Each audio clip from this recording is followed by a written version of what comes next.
Bonjour à tous, j'espère que vous allez bien. Alors on se retrouve pour la revue du mois d'octobre. Alors je sais que je suis un peu à la bourre, point du KPI. Pour Brix, pour ceux qui attendent la vidéo de Brix, en fait je vais combiner octobre et novembre puisque apparemment les loyers du mois d'octobre vont tomber là d'ici 2 jours, 2, 3 jours. Donc voilà, j'ai combiné.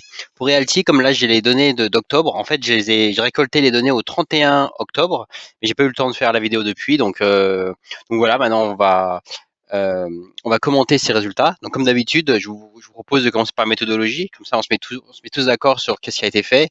Et voilà, potentiellement, il y a des erreurs. Potentiellement, on peut améliorer la méthode. Mais au moins, vous savez d'où sortent les résultats. En deux, on verra les résultats pour le mois d'octobre. Et puis, on va comparer, bien sûr, avec septembre, avec août, juillet, etc. Et j'aimerais aussi ouvrir une discussion par rapport aux autres plateformes, puisque vous savez que Realty n'est pas la seule et unique plateforme qui propose de l'immobilier. Je suis tombé sur, voilà, sur une news et je voulais la partager avec vous pour recueillir un peu vos avis. Donc, bien sûr, comme d'habitude, je vous rappelle que je ne suis pas conseiller financier. Hein, ceci n'est pas un conseiller en investissement. Je ne fais que voilà, exploiter, voir, analyser les données qui sont disponibles. Et puis voilà, j'essaie de voir d'un point de vue tendance, qu'est-ce qu'il en est. Je suis moi-même aussi investi dans Realty, mais voilà, j'ai aucun lien avec eux. Je suis comme vous, juste client. Ensuite, donc méthodologie. Alors, j'ai pris les données au 31 octobre. Le dernier immeuble qui figure dans ma database est l'immeuble 15 824 Cheyenne à Détroit. Ok, alors comme d'habitude, hein, ce que je fais, c'est que donc là vous avez un tableau quand vous cliquez sur Previous Properties et en fait j'exploite donc là les données que vous voyez parce que je me suis aperçu que je pense que ce tableau est régulièrement mis à jour, je pense une fois par semaine et en fait le expected income vous donne en fait la rentabilité pour chaque immeuble. Donc voilà ce qu'il en est. Je récupère aussi quelques données pour pouvoir faire des graphes. Voilà, est-ce que cette propriété est une single family, est-ce que c'est un duplex, etc. Très bien. Résultat. Alors, donc là, on voit quoi? Je vous rappelle tout d'abord que le point du mois de septembre a été relevé le 18 septembre et que pour octobre, le 31 octobre. Résultat, il y a eu plus de jours entre les deux points si vous comparez par rapport à Auguste et septembre. Voilà, un petit biais, voilà, qui explique, par exemple, que on voit qu'il y a eu beaucoup d'immeubles achetés. Bon, potentiellement, de toute façon, c'est toujours une tente à la hausse, à, à la hausse, bien sûr. Mais voilà, peut-être que ça ne veut pas dire forcément qu'ils ont acheté plus en octobre qu'en septembre. C'est juste que quand j'ai recueilli les données, voilà. Voilà, donc je voulais en parler avec vous. Quand on regarde maintenant, alors, le deuxième graphe est super intéressant, puisque la courbe rouge, c'est la courbe, le pourcentage donc de notre population là, de propriétés qui nous donne 0%. Et bien là, on voit qu'il diminue fortement. C'est-à-dire que vous voyez, en juillet, août, septembre, on était autour de 19-20%. Donc très bien, pendant 3 mois. On voit que là, au mois d'octobre, enfin le 31 octobre, nous avons que 11,8% non loués. Donc c'est quand même une très très bonne performance, hein, je dirais, par rapport au mois dernier. On voit aussi que la courbe en verte augmente fortement. Alors ça aussi c'est très intéressant, puisque en fait c'est la proportion des propriétés qui nous donne un rendement au-dessus de 10%. Donc on voit que d'habitude on était voilà, autour de 39%, 41, 46, ce qui est déjà, je pense, très très bien. Et là on voit que ce mois-ci on a 47,1. Donc sur les 4 mois qu'on étudie, octobre, enfin au 31 octobre, c'est là où on a la meilleure performance. Donc bah, c'est très bien. On verra les mois suivants, hein. Ici, vous avez simplement, donc on va voir plus en détail les graphes, mais là, c'est si vous voulez juste le résumé. Donc, grosso modo, quand on compare septembre et octobre, on voit donc bien sûr qu'il y a 21 propriétés sans loyer en moins. Donc ça, c'est très très bien. On voit que le nombre au-dessus de 10% aussi augmente fortement, très très bien. Puis là, vous voyez aussi que donc là, le nombre en fait entre 1 et 4, 5 et 6 diminue aussi. Donc c'est pas mal. Donc ça veut dire qu'en fait, par exemple, si vous avez un duplex, peut-être un appartement n'était pas loué, maintenant le deuxième est loué, etc. Donc voilà, on voit qu'au global, on s'améliore nettement. Ici, vous avez un focus sur les propriétés qui ne nous donnent pas de loyer. Donc on voit que 20 propriétés sans loyer ont été louées et on voit qu'il y a une multifamily qui a été complètement complétée, j'allais dire. Très bien, donc maintenant à date, nous avons toujours 38 propriétés single family non louées. avec deux duplex qui ne sont pas complètement loués et une multifamily qui est pas complètement louée. Voilà où l'on est. Ici, c'est tout simplement le même graphe qu'avant, mais cette fois-ci exprimé en pourcentage. Premier graphe, vous vous rappelez, il était par propriété. Donc vous voyez sur le graphe le nombre par propriété. Et là, vous avez le pourcentage global par rapport à notre portfolio. Donc voilà, c'est pour ceux qui préfèrent les pourcentages plutôt que le nombre. Donc vous pouvez mettre en pause si vous voulez observer tout ça. Peut-être la slide la plus importante, la plus intéressante à mon avis, hein, c'est celle-ci. Donc celle-ci, voilà, pour vous rappel, on compare septembre et octobre, mais on compare pas exactement, vous savez, le 1er septembre au 1er octobre ou la fin du mois septembre avec la fin du mois d'octobre. Donc c'est bien de l'avoir en tête. Au mois de septembre, c'est les données du 18 septembre et pour octobre, c'est les données du 31 octobre. Ok, qu'est-ce que l'on voit? On voit que sur l'ensemble des propriétés maintenant de notre portfolio, j'allais dire de notre Power BI, nous avons 348 propriétés analysées.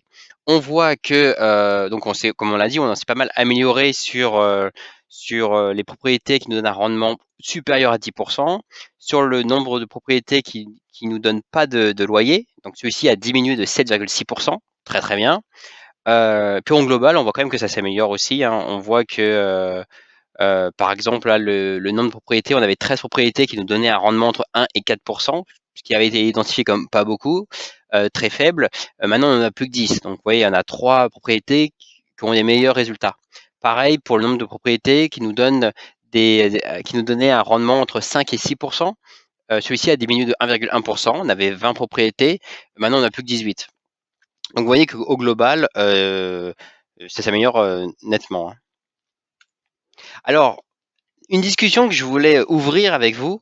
Je suis tombé par hasard, là, j'étais en train de manger là au lunch, quand soudain, hop, sur Twitter, je vois ce tweet donc d'un certain David, donc que je ne connais pas, que je ne suis pas, donc je sais pas, ça a popé comme ça.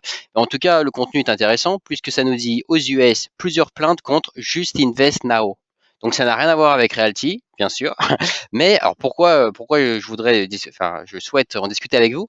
En fait, vous voyez que c'est une société spécialisée dans l'investissement immobilier à Détroit. Alors Détroit, par contre, moi, ça m'a fait rappeler Realty. Article du Parisien, ils pensaient faire un bon placement en investissement à Détroit. Le rêve américain a viré au cauchemar. Voilà un titre bien accrocheur, n'est-ce pas? On voit aussi là une petite photo de avant-après. Moi aussi, ça m'a rappelé, j'allais dire, quelques photos de Realty.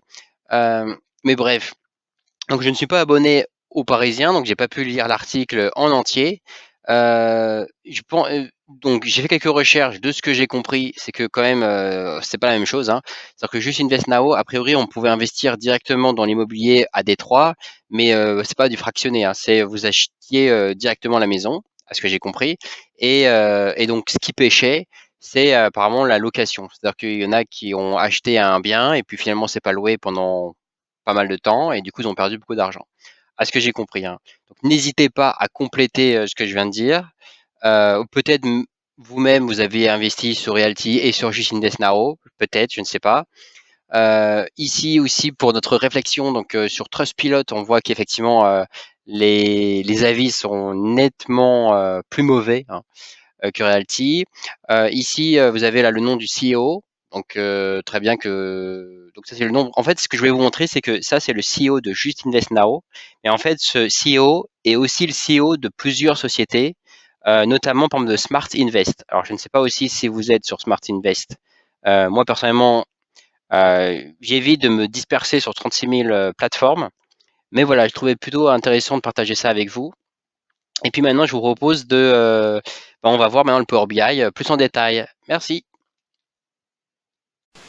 Alors nous voilà maintenant sur le Power BI.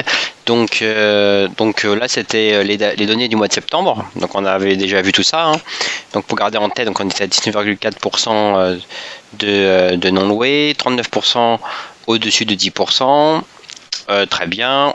Donc là on avait, si je sélectionne aucun point, on avait cette courbe. Donc là on retrouve bien la courbe que donc j'ai aucune donnée avant juillet puisque je m'intéressais pas forcément à Realty. Donc je m'étais posé la question de voilà, est-ce que d'habitude il y en avait un fonds plutôt à 20%, est-ce qu'on était plutôt en dessous?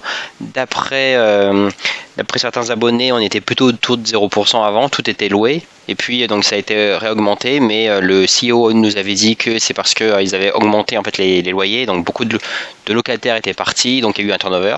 Et donc maintenant ça commence à se relouer, donc il avait anticipé 3-4 mois. Donc effectivement on voit bien que les premiers effets, hein, donc là octobre ça a l'air d'être pas mal. Donc, niveau KPI, j'ai vu, donc là vous êtes d'accord, hein, 47% au-dessus de 10%. Mais j'étais en train de me dire, en regardant les données, que des fois on dépassait les 10, mais par exemple on était au-dessus de 15%. Et donc je me pose la question si vous pensez que c'est intéressant de rajouter une colonne au-dessus de 15%. Voilà, pour voir à peu près, j'allais dire l'élite, le top rendement, les top... ouais, le top du top, quoi. La crème de la crème. On pourrait regarder ce que ça donne. Je sais pas combien on a de propriétés au-dessus de 15. Mais voilà, pour le prochain mois, peut-être ça peut être intéressant. Fort bien. Donc maintenant, je vais mettre octobre. Octobre, c'est ce qui nous intéresse. Donc, on voit que par rapport là, au mois de septembre, on a eu 5 millions de plus investis. 28 propriétés en plus, très bien. Ici, vous avez la répartition de ces 348 propriétés. On voit qu'on en a quasiment 200, quoi. 57% c'est du single family, et donc le reste on voit que c'est du multifamily, du duplex, SFR portfolio, etc. Quadriplex, etc. Commercial, il n'y a pas beaucoup de local commercial d'ailleurs au global. Ici vous avez la répartition donc de nos biens. Donc on voit qu'on en a quelques-uns à Chicago, quelques-uns à Toledo, quelques-uns à Cleveland, mais que bien sûr la plupart est à Détroit, avec quelques petits points, j'allais dire par-ci par-là. On voit qu'on en a un par ici, Alabama. Bon, on a quelques points en Floride, on doit en avoir un au Panama. Voilà, ça se diversifie tranquillement. Je ne sais pas qu'est-ce qui vous intéresse le plus. On voit que par exemple si je clique au-dessus de 10%, où se trouvent nos biens. Donc je dirais, donc on a 164. Hein. Enfin la répartition est plutôt celle-là. On voit que nous avons 63% du single family et puis du duplex, multifamily. Donc grosso modo. Bon après vous allez me dire plus de la moitié c'est du single family, donc forcément c'est très représenté ici. Au-dessus de 9, ok. Non payé, single family. Donc si ça, le mois prochain c'est loué, hop, ça diminue. Tiens, c'est quoi? Ah oui, là on voit qu'entre les 7-8%, la plupart du temps, ce sont des multifamily. Donc on voit que les multifamily nous rapportent souvent de 7-8%. Le 5-6, c'est des multifamily aussi. Et le 1-4, c'est quoi? On a un peu de tout. On a un peu de duplex, multifamily, condominium. Bon, très bien. Donc en bas, vous avez là ce graphe, c'est savoir si on a des sections 8, section 42, etc. Souvent, section 8, section 42, on dit que c'est pas mal pour nous, puisque normalement, si le locataire ne peut pas payer, c'est subventionné. C'est subventionné par le gouvernement américain, donc a priori, c'est plus intéressant pour nous. Quand on regarde d'ailleurs les sections 8, il y en a une qui est non louée. Au total, on a 151. On voit qu'effectivement, au global, 51% nous donne des rendements supérieurs à 10%, 20% au-dessus de 9%. Donc globalement, c'est plutôt des bons deals. Bon, il y en a apparemment, il y en a 2 qui nous donnent un pourcentage entre 1 et 4%. Mais bon, au global, on voit que c'est pas mal. Si je clique maintenant sur la section 42, section 42, elles sont toutes, on en a 7, et elles sont toutes au-dessus de 7. Pardon, il en a 7 au-dessus de 9%. Et ce que je regardais en même temps, c'est pour ça que j'ai louché, il y en a 4, ce sont des single family, et 3, ce sont des SFR portfolio. SFR portfolio, je ne sais pas si vous avez ça en tête, ce sont les holdings. Vous savez, des fois on a des holdings avec 7, 8 propriétés, et dans le type, c'est SFR portfolio. Je vous laisse regarder ça. Moi personnellement, j'aime bien les holdings, puisque d'après moi, on dilue le risque, c'est-à-dire que s'il y a un appartement qui n'est pas loué, au moins j'en ai peut-être 7 qui sont loués, donc normalement je ne devrais pas arriver à 0, sauf si on n'a pas de bol, hein, si peut-être le quartier est très mauvais, donc les gens veulent partir et donc tout le monde part, et c'est dur pour le relouer, peut-être. Moi c'est vrai que je ne suis pas du tout un spécialiste de Détroit, donc voilà. Donc peut-être que c'est très bien. Enfin, on est obligé de faire confiance, hein. De toute façon, on n'est pas sur place. Je pense que la plupart des personnes qui investissent, on est tous en France ou dans d'autres pays, donc on n'est pas aux États-Unis, donc on ne sait pas trop comment ça se passe. Donc on délègue la gestion, on délègue quelque part, on a confiance en eux. Ici, vous avez la répartition pour savoir en fait nos biens, nos 348 biens, quand est-ce qu'ils ont été construits. Donc vous voyez, ça nous donne une idée de savoir si c'est du vieux, du neuf, etc. Bon, globalement, sans surprise, hein, parce que Détroit, c'était une ville industrielle autour justement des années entre 1900 et 1950. Puis après, ça a commencé à diminuer, le déclin un petit peu. On avait vu ça lors de, je crois, de ma première vidéo sur Realty ou la deuxième. On avait regardé un peu la ville de Détroit. C'est vrai que là, ils essayent de donner un peu de dynamisme, mais c'est vrai que c'est une vieille cité. Je pense que, je sais pas si vous êtes déjà allé, et d'ailleurs ça peut être intéressant, hein, si parmi vous il y en a qui ont passé leurs vacances à Détroit ou dans le coin pour visiter, vous pouvez nous donner un petit feedback, hein. Si c'est une ville que vous avez appréciée, une ville où je sais pas, où c'est vraiment horrible d'y vivre, je ne sais pas du tout. J'ai vu plusieurs avis à droite à gauche, hein. Certains trouvent que c'est top, certains trouvent qu'il y a beaucoup de délinquance. Voilà, donc ça, moi, je ne saurais dire. Voilà, je pense qu'on peut s'arrêter là pour cette vidéo. De toute façon, je vais sortir celle de novembre très bientôt. Enfin, très bientôt. Je pense que je vais le faire à la fin du mois. Comme ça, à la fin de chaque mois, on pourra voir où est-ce qu'on en est. Puis en même temps, là, je vais me concentrer sur Brix pour ceux pour que ça intéresse, parce que je vois que Brix a pas mal enchaîné. Elle nous a sorti pas mal de projets. Alors, est-ce intéressant? Sinon, est-ce que ce n'est pas intéressant? Allez savoir. Mais voilà, mais n'hésitez pas, hein, à commenter, comme ça on peut tous progresser tous ensemble. Merci, à très bientôt.